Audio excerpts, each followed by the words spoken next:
A boom boom.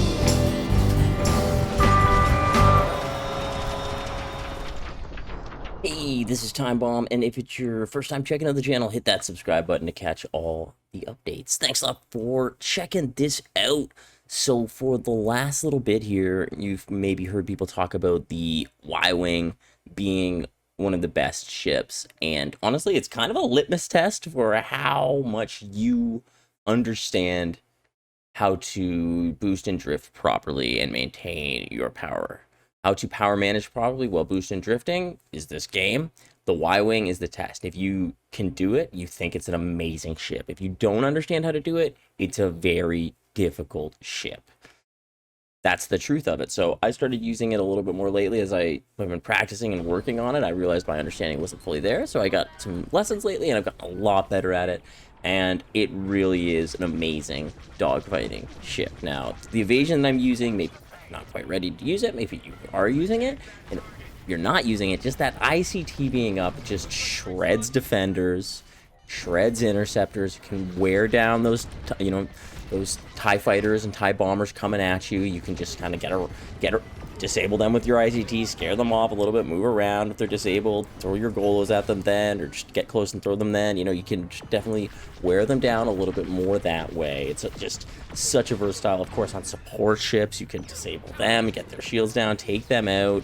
It's amazing. It's like actually something that people have been dogfighting more with. It's kind of flipped, where the bombers do the objective work and the defenders are in TIE fighters are dogfighting. On the flip side, on the New Republic side, X-Wings end up doing a lot more objective work, and Y-Wing can end up doing some dogfighting. Of course, the Y-Wing can do a lot of frigate damage and AR farms still, but this ICT combo, I mean, I feel like it was like with Scribbler, who used the beam with the ICT and standard lasers, and just was just doing so much damage with them in the mix there. It's very interesting. The Y-Wing really allows for some different aux builds. I mean, if it's just looking down my list, I have the different, ICT Golo, multi-lock Golo farm build, Proton Torp Golo, ICT multi-lock, and boost extension Proton Bomb. Just a few different ones. That one's just kind of a meme, but fun to mess around with. So it just shows how differently you can play the Y-Wing with these different loadouts, and how you may need these different weapons depending on the siege. So I find that pretty interesting. Dogfighting, like I'm saying, like defenders can be so annoying in dogfighting in a lot of different ships, but the ICT just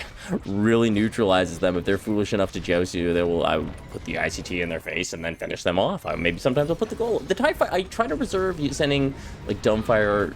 If I get stuck in kind of a joust with like a TIE fighter or a TIE bomber, I can just hear Nathan in my head, Tom Bomb, don't get stuck in a joust. Telling me that. But yeah, you don't want to get stuck in a joust. But if you do, that's when I try to reserve my dumbfire golos at those TIE fighters or TIE bombers kind of coming right at me. The bombers are a lot easier to avoid a joust with, because you can just, with the Y-Wing, you can just move so quickly, regenerate, boost. You can just save yourself at times that, like, it's pretty crazy how long you can keep going with, and then recharge. I mean, some people will get you. I mean, sometimes they'll catch you. Some people are good. Sometimes they'll catch you off your ICT, be able to finish you. Some interceptors are good enough to move around where they make it harder, although those come in when you're weak and they will be able to finish you off. But for the most part, I mean, I go very positive, will oftentimes not die depending on the map or how I play it.